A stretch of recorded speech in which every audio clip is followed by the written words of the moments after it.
Peggy. Nice to see you tonight. And if for some reason that anything gets dropped, it is because we are experiencing lots of wind. The rain is getting better, but we've lost power in and out a couple of times today. So let's see what else we have here.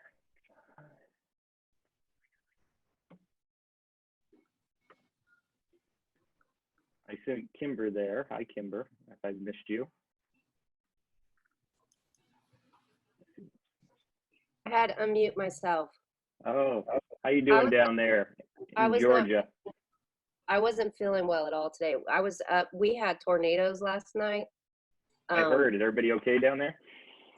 Yeah, everybody in Atlanta is fine. The wind was really bad, but yeah, I had all my alarms on my phone because I was afraid I was gonna fall asleep.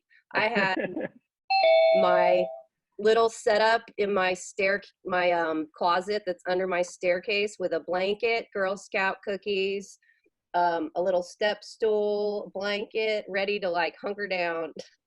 Very nice. You're all set, huh? I was, but I didn't have to end up using it, but. That's good. You can always use the Girl Scout cookies. They're always good, so.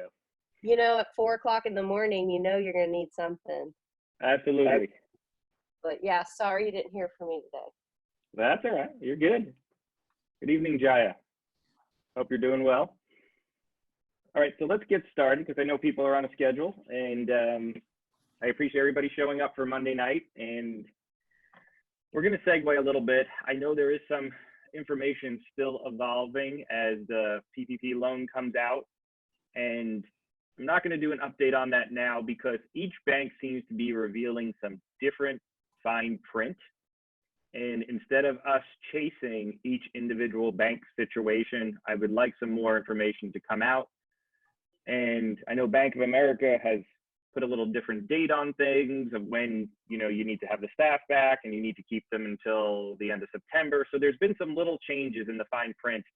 And I think that will continue to work itself out this week. So I didn't want to chase that rabbit hole again tonight until we found out more information from each bank. So obviously, if you have questions about it, though, put it in the Facebook chat. Our team is always looking at that. And I know a lot of you have been participating and sharing information, and I really appreciate that.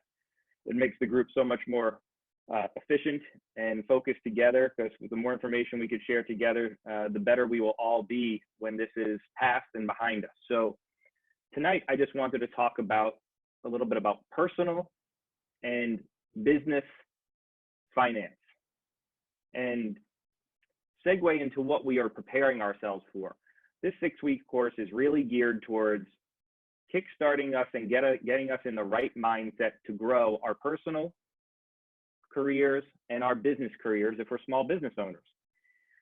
So last week we talked about some of the things that were available to us and how we could utilize them to set ourselves up for growth.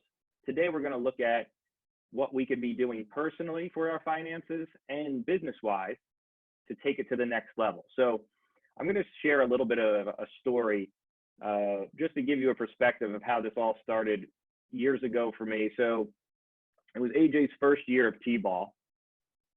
I guess that's 5, I would say, kind of dating the situation now. So at the time, at the main practice, I was still seeing patients and working every Saturday, okay? John and I were still working 8 to 1. And obviously, you know, I'm a very big sports person, come from a very big family, and I grew up playing a lot of baseball in Brooklyn and in Staten Island and basketball. So sports is a big part of what I attribute a lot of our success to here in the family, from learning how to deal with teamwork and so forth and work ethics. But AJ's T-ball games happened to be every Saturday morning. And I was working on the business at that time and still seeing patients. So in order to get ahead, what we continue to do is I was seeing patients every Saturday, and I wound up working every Saturday, and I unfortunately didn't get to one T-ball game, okay? Now, granted, T-ball can be a very boring sport to watch, but, you know, it's a big thing not to get there, you know, and I've done a great job since then in changing some things, but I never made one of them, and it was a big miss for me, and it was something that really bothered me. But that was only one part of it. At the end of the year, when I filed my taxes and we had a very good year and we grew more and so forth and stuff. Working those extra Saturdays, what happened was I put myself into the next tax bracket. So not only did I miss every one of AJ's T-ball games, I did not net any more money personally. And it really woke me up to what I need to always pay attention to and focus on, because I pride myself, and this is years ago, in being a financially savvy person that I was, brought up with my dad being in finance and stuff. But sometimes we have our head down and we're just working so hard and doing one thing after the other, we lose sight of the big picture. And I'm not talking about the T-ball games, because I fixed that part of things, because that is part of the big picture, but also you need to know why you're doing something and what you are going to benefit from it, whether it's personally or whether it's financially, before you make that decision and that commitment. So I should have looked at things and I should have said, if I'm going to do this, we're going to grow the business by X. And I should have been able to calculate where I was going to be. Tax planning and preparation, right? So tonight we're going to talk about personal finance, preparation, and how it leads to your business and taking your business to the next level. So, revenue is very important in what you're doing in your business and in your personal life, but also we have to think about what's more important than that is what you get to keep. And that's really the most important thing. So we have to be mindful of what we're doing personally with taxes. Biggest cost of our lifetime is taxes, right? So we have to be mindful when we're making decisions personally. And when we start our businesses, are we setting things up properly to be successful on the net side? Are we doing things in our business, whether you're an LLC, a solopreneur, an S Corp, to capitalize on the sacrifices and risks you're taking to be a business owner? So those are the things you have to be mindful of.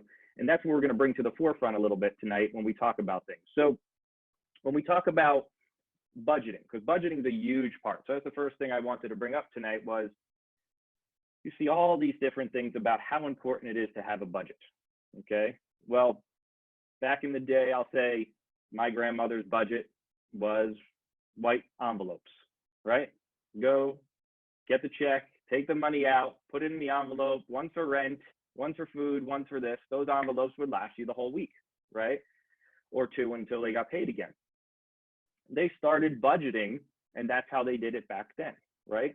So it's a question of what are we doing now to understand our personal budgets and our business budgets, because both are very different. But if you're the owner of the business, as we know, they are tied together, okay? So traditionally, the traditional model was 70% of what we made go to your home, your clothes, your food, and your extras, right?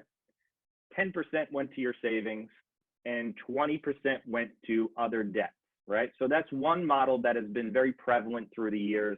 Other debt being credit card debt, student loans, additional debt. Now we're talking on the personal side of things. We'll get to the business side of budgets in a little bit. But that's how we've started to model things. And then as we've gotten further along in our careers, you hear about you got to start saving a minimum of 15% in order to obtain your retirement goals and so forth, right? But I found a newer model, okay? So that was the traditional model. I found the second model that I've been looking at from a few of our younger clients that we work with. And there's this 50% housing, transportation and utilities, 30% dining, clothing and entertainment, and 20% in savings. Now, I looked at this budget and I was like, okay, time out. Because as we know, the generations that are coming up have the largest amount of student debt of any generation. And looking at the 50%, 30%, 20%, nowhere in there was debt. So they're saving, but they weren't accounting for the student debt that they're going to have to pay back. And a lot of the research that's coming out, 1 out of 4 students are graduating with a debt that they will pass away with. And that's really unfortunate. And we're not here to solve the student debt issue. We're just trying to work on how we could set ourselves up for success and calculate for these things that are going on in our lives, okay?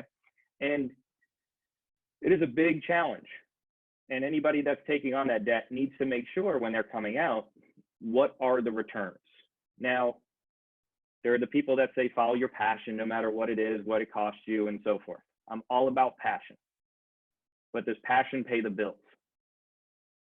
Now, it sounds a little harsh, and I don't mean it to be that way, but we need to, and I'm a big believer in educating our kids, just like we're educating ourselves. We're all here on a Monday night right now, 8 o'clock on Eastern time and 5 o'clock on the West Coast, working on and trying to learn from each other on how we could do things better, because we are coming out of possibly, you know, the second biggest recession in the United States history, right? So we're trying to set ourselves up for success. That's why we're here. We need to do the same for our kids. So looking at things in that way, and I'm not saying the traditional model is what I kind of propose. I'm not saying the the newer model that I've seen I kind of propose, because 10% savings is a little too little. 20% savings is better, but we have to calculate for the debt. But if you study what the most wealthy people in our world actually do, they are so different. So they start out with 40% savings, 40%. Now there's a tax question about this, and I'll get to that in a second, but 40% savings, 60% living expenses, okay? And they put everything into that, their home, their clothes, their food, but they are very specific about the definition of what is good debt and bad debt. And we alluded to that a little bit last week, where, you know, good debt to me is something that puts money in our pocket. Bad debt is something that we consume and takes money out of our pocket. And you can't be 100% either way, but you just need to be mindful of it, because some things have changed in the last few weeks, and they're going to continue to change, not just this week, next week. It could be for months going forward. So we need to be mindful of that, but understanding assets and liabilities.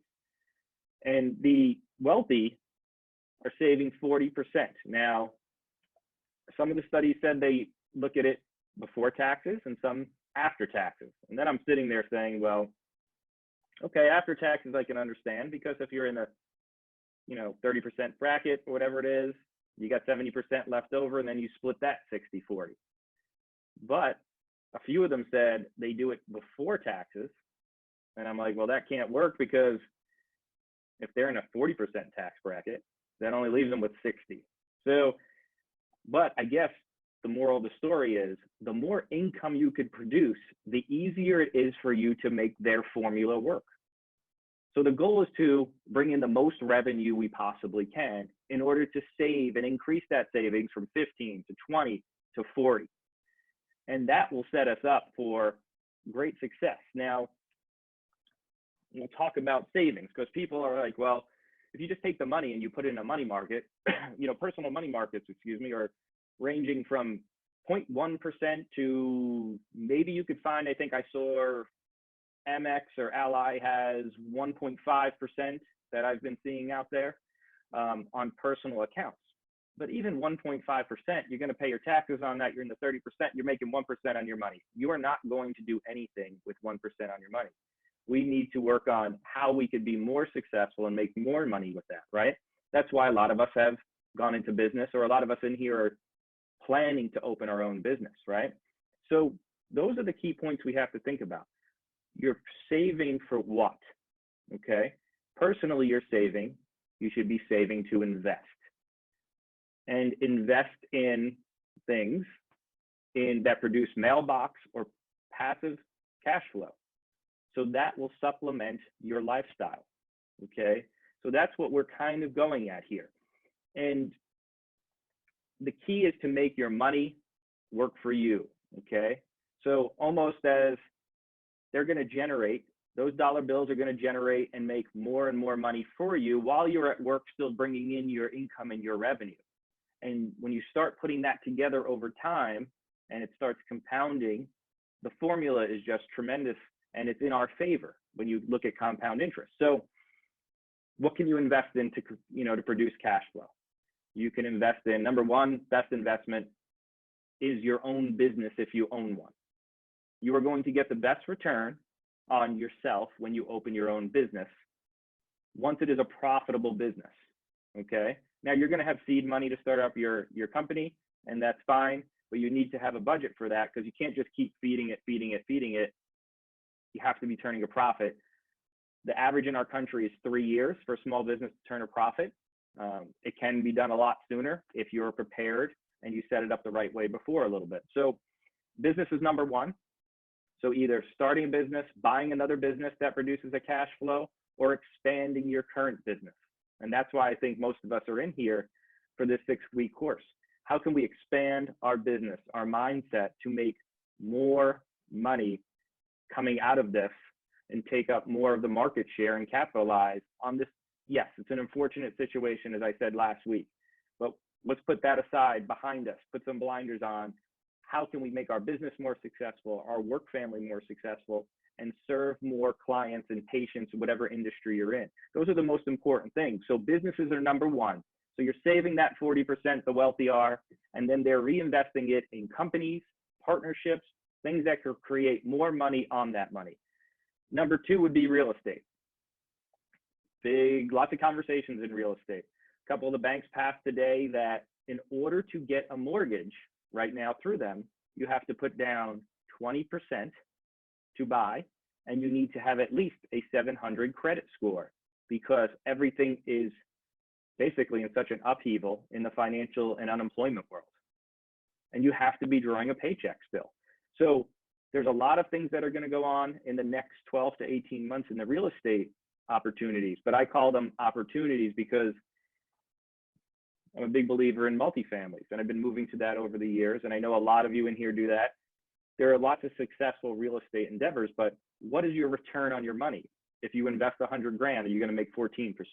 Are you going to make 12? Are you going to make 8? Different things. These are the mindset you have to start thinking about. If you don't own your own building, this might be a great time for your business where you go buy the building if you qualify for it. Mortgage rates are in a historically low percentage right now. Landlords, some of them are getting a little antsy and looking to sell. You might be able to get the price lower. So if you could get a lower price and a lower interest rate and you qualify, who better to be the landlord than yourself and become your own tenant and pay your own LLC that, so you get a guaranteed return on your money.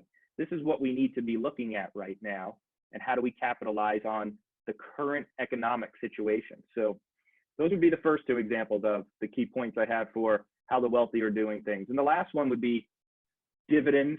There's a lot of successful people that buy stocks, or again, partnerships that they get dividends on a regular basis. They're not as concerned with the stock actual price. You should always, like I said, I am not a CPA, attorney, certified financial planner. You should always check with your people, okay? Your team of people that you trust. If you don't trust them, get someone else, or you can contact us and we'll help you, point you in the right direction of some people you could interview. But it has to be a partnership. This is your business, your attorney stuff, your money. And I'm telling you, I'm as particular as anybody with it. So I've changed a lot of people through the years. So those are 3 examples of what the wealthy do to have their money make money for them. And if anybody has questions, I should put that. I don't have the chat on, so let me see. Hold on. Okay, make sure I have the chat on. A reminder: if you have questions about any of that or at any point, just drop it in the chat. Either here, if you're watching on Facebook. Obviously, I know Jason and Kimber, one of you are watching and letting me know if we have questions in there. Just communicate them to me so that I don't just kind of keep going and miss anybody. So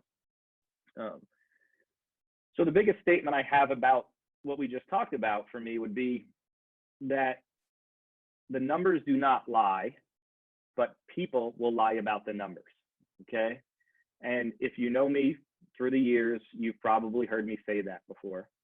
But the biggest aspect of it is the numbers on the paper are the numbers on the paper, but someone could get emotional about the numbers on the paper and not make the right decision based on the numbers, okay? So my example is this.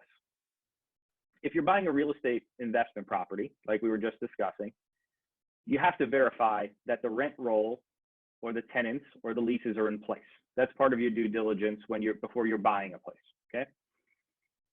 Can the landlord that currently owns the building that's selling it to you lie about the numbers?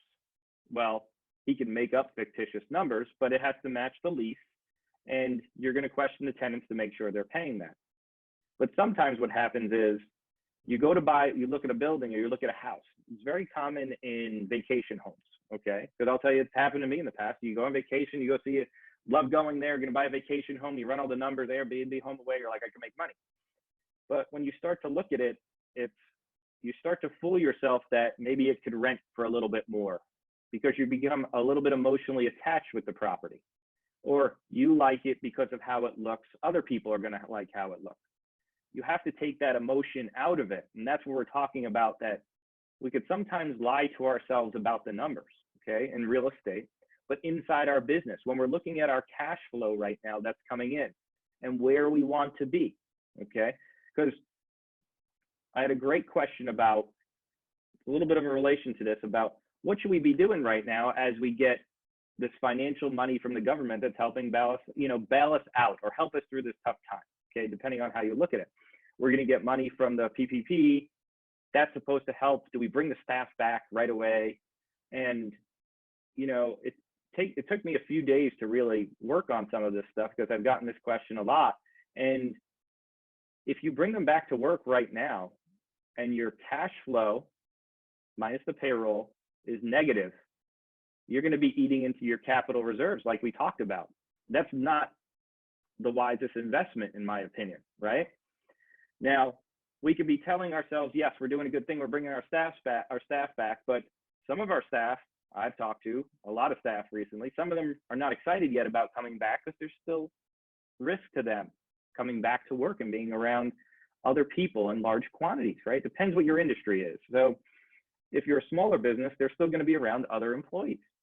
So we have to think about, what if this goes on till July, August, or September, and we use some of this PPP money or whatever money it is coming from the government, and then we're back in a situation in 6 or 8 weeks where we've run through that money and we only have money for another week or two and things are fully not up to speed. Then we might have to get rid of some people again, okay? Which affects the forgiveness of the loan in the first place. But we're using the money to try to stay afloat, as opposed to using the money to relaunch and be successful right out of the gate as best as we can. So that's an example of using the money and making the money work for us, okay? Just at this time, we're going to use the government's money to work for us. We're going to use the loan money because 1% or 3.75% are historically low. The interest is a deduction for your business. You have to capitalize on that to get us out of this. Use that money as seed money, almost as restarting your company. So that's an example of where we could kind of lie to ourselves about the numbers, because yes, it could kind of work, and we have the money now, we could bring them back, but don't let that fool you, because the numbers are still what they are. Your cash flow and your burn rate, if you're burning into your capital, you're losing that capital reserve. You want to protect that at all times. That's how we should approach it at this point. So next, I just wanted to talk about, segue from the personal part as we've been moving into the business budgeting part. So, the most successful companies work on generating revenue 90% of the time. And for us, I would say that leaves, obviously, there's only 10% left to work on your expenses. And in our coaching program, we work with so many great clients, and we always have them do January as the time, because you have your budget from the previous year, but to look at your expenses and negotiate and get things lower. Well, I'm going to tell you right now, within the last week or two, we should have been treating this like it's January. Just because, as we talked about in the past, we're looking at our expenses. How do we defer things out? What is necessary? What is not necessary for our business and our personal life? So that's why we basically hard stop, new normal. We needed to make this, in our lingo, January. We cleaned all that up a couple of weeks ago. Now we've been working on plans to grow because we have the expenses under control. And the most successful companies are always working on the growth, growing the top line. So that's how we looked at it. So I know we're in April and we just finished Easter, but we just finished January. So we're looking at it, we're in February at this point. So expenses, get in there, negotiate, get it to where it needs to be, and then you can kind of put it behind you. But get the mind focusing on growth patterns, because there's a couple of different ways that accounting companies and firms look at revenue, okay? The traditional way is we have the revenue, we take out our expenses, and then whatever profit's left over, okay, whether personally or business, because there's a lot of similarities, that's what's left over for the business owner. What I feel is a better model is revenue comes in, we take our profit first. That forces us to use the expenses to pay for everything else we need, okay? Same words, right? Revenue, expenses, and profit. It's just a matter of how you maneuver them, where you put the minus sign, where you put the equal sign. Because we are all in this as small business owners, and some of us work for other companies. And we should understand this because we're helping grow the companies of whoever we work for. And I'm going to tell you that 4 out of 5 millionaires in our country actually work for someone else. But the perception on social media, especially with the younger generations, are, I want to become wealthy, whatever that definition is for you. For me, it's freedom to do what I want, take opportunities with our family, and be able to afford experiences, you know, and produce generational wealth, but also be able to spend the time with my family, learning from in the past. But you have to look at it as, okay, what's coming first? Let's grow the revenue. Where should the revenue be going?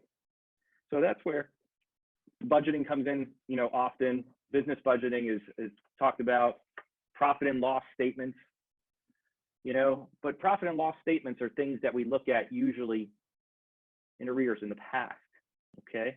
This is a different time, and we cannot do things in a traditional manner.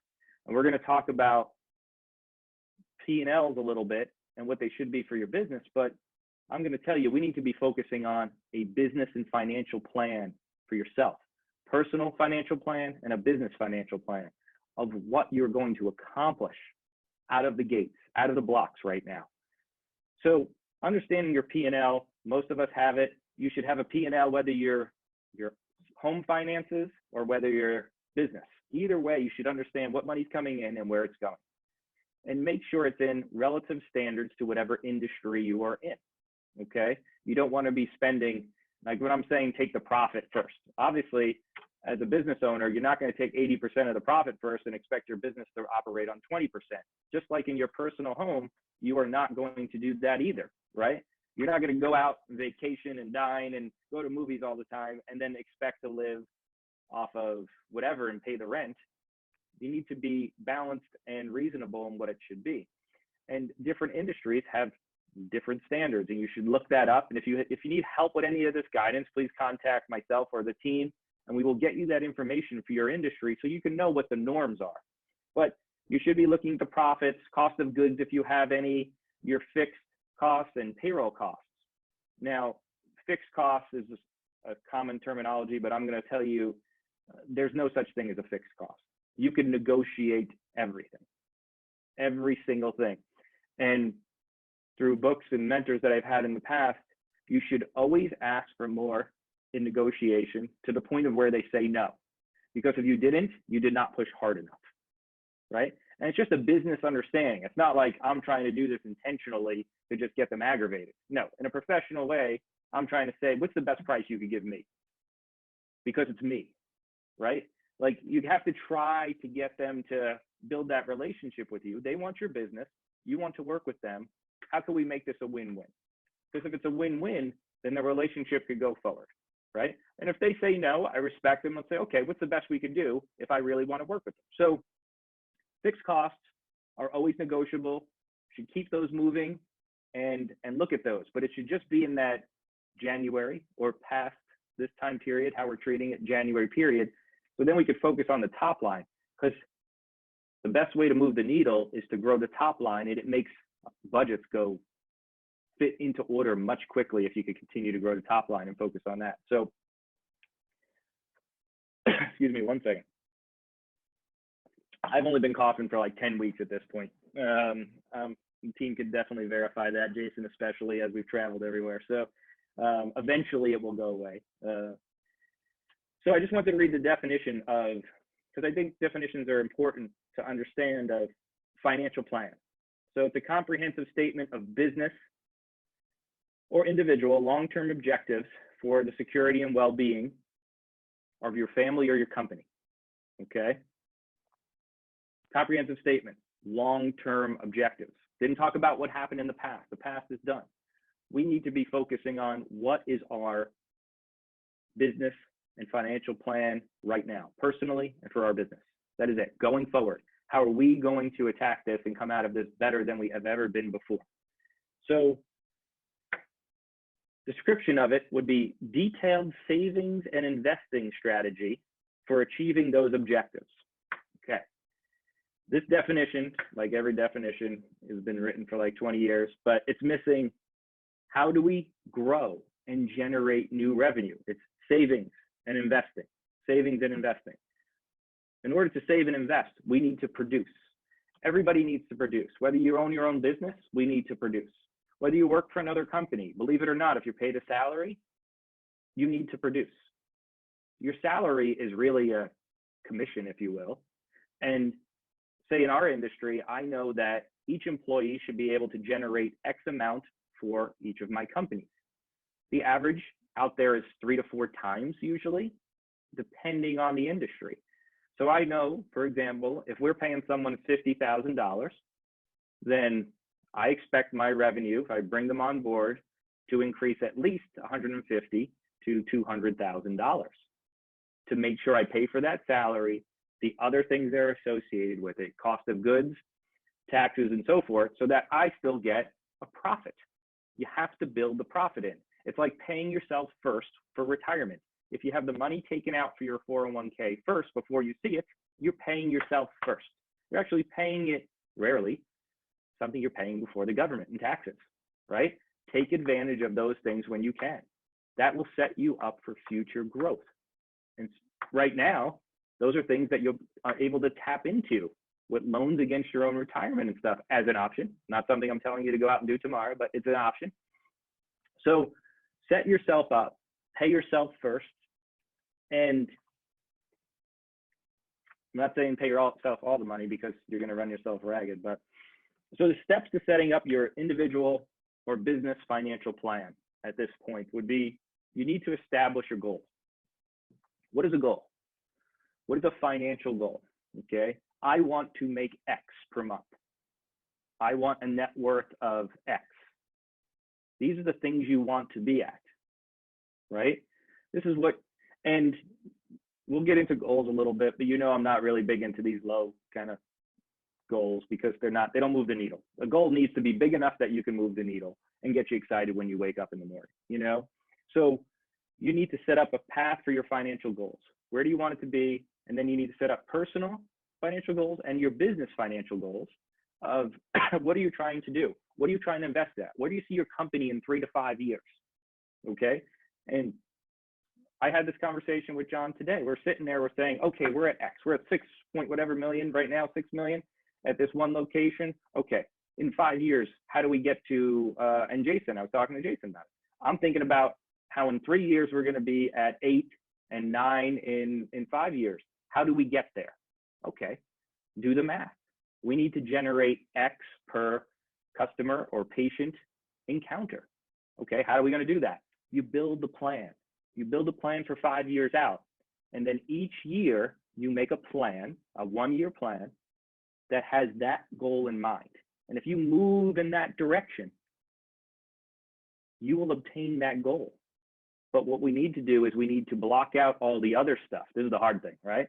All these other things that are thrown at us, like constantly, fires and different things. And you know, I mean, work fires or personal life problems, or if you live in an Italian family, family stuff comes up, right? They throw things in your way too, right? So these are the things that you need to block those things out and focus on fewer things, put more energy, carve it out in your work week, in your personal life with that goal in mind. And our business jumped enormously years ago when I actually, and John actually stopped seeing patients and we had more time to work on the business because people said we were crazy. You're not going to, what kind of optometrist are you going to be? You're not going to see patients, right? We actually made more money that year because we were working on the business. So dedicate time to set up your financial goals individually and individually and business wise, so that you can put the plan together. And that would be the first step. The second step would be, how do we set things up so that we're automatically saving?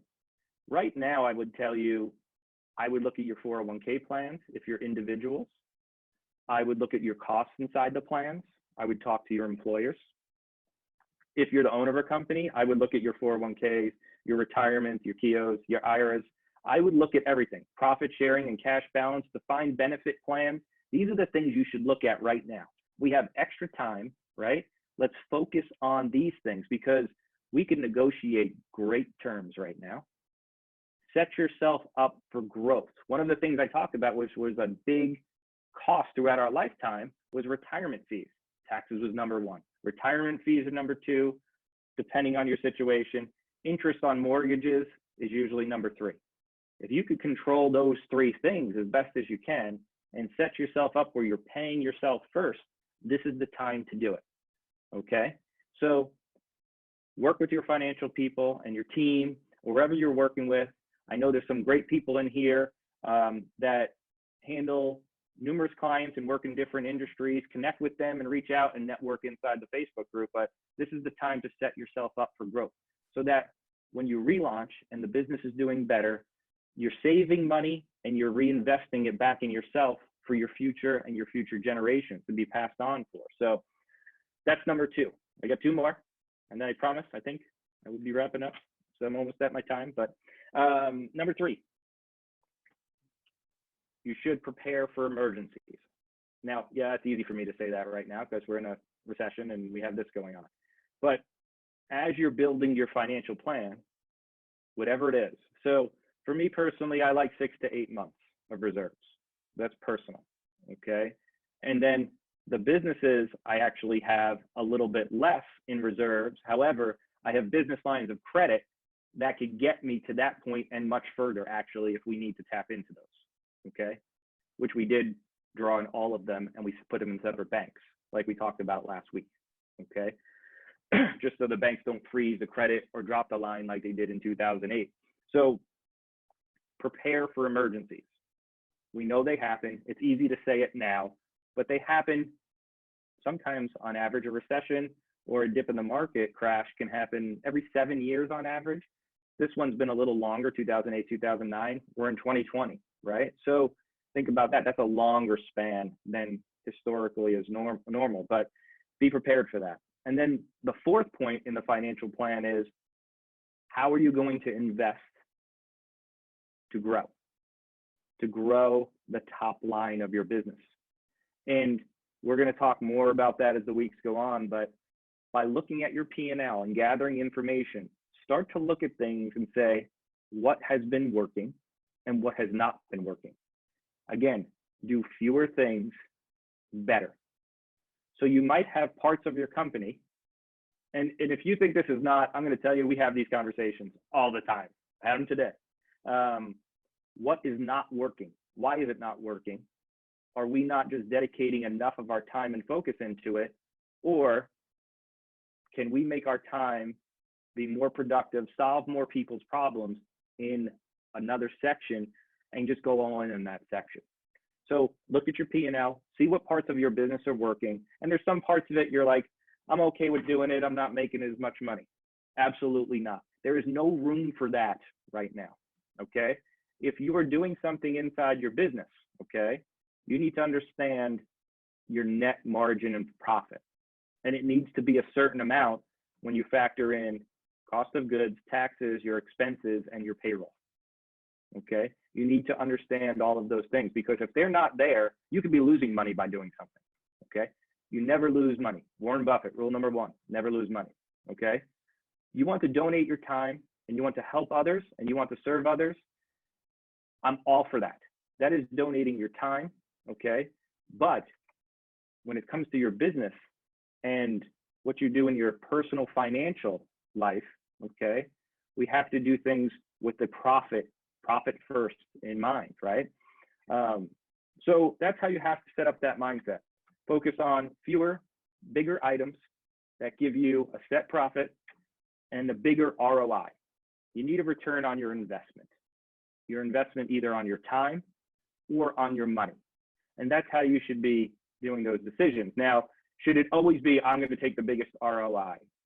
Absolutely not, because a risky ROI might be higher, like a junk bond. If you're trying to buy a junk bond, I don't need a junk bond at my age, right? I would rather take something that's a little bit more solidified, a little bit more, I got this, lower risk. I'm looking for investments that are sure. I'm not telling anybody to take risky investments. Gather the information, calculate it out. And if something's working and you're selling something in your company that's working really well, what could I cross-sell? What could I cross-promote? What other things could I market? Who can I collaborate with to partner to offer more services so that I could get a sharing commission or a referral fee? These are the things you should be looking at right now going forward. Networking with other places to refer patients, clients, future clients to your business, right? That's ROI, okay? So yes, you're doing those things. It might be taking a little bit of your time, but your ROI is going to pay off down the road for your business. So those are the things that I want to elaborate on tonight. Hopefully you found some value in that to set your mind up for growth as you're going forward with your business and your personal life, because this is the time to just reflect, learn, gather the information, collect it as we get ready to launch and look at how we could grow things exponentially. Because in every recession, the longest recession has lasted 2 years in our history. The average one lasts just about under a year, okay? Now, we're not technically under a recession yet, but they usually will come out, and how can we launch out of this and be prepared to take advantage of the recession? Because the US economy always bounces back. And are you going to be in the right position? I know everybody in this group is going to be in the right position, because there's going to be a lot of people out there that are not sure what they're doing, and it's going to be a really hard time for them. So again, I thank you everybody for your time. And if there's anything we could do, drop some questions in there. We could actually open it up for a few minutes if you have questions that you would like to come on and ask. Just unmute yourself. I think we could do that, unless somebody tells me we can't. I go by Jason's head nodding if I could see that. Either in the chat if you don't feel comfortable asking it yourself. Obviously, the information here tonight will be posted in the Facebook group for others to review. And again, I appreciate all of you very much and your time. And does anybody have any questions? Just let me know.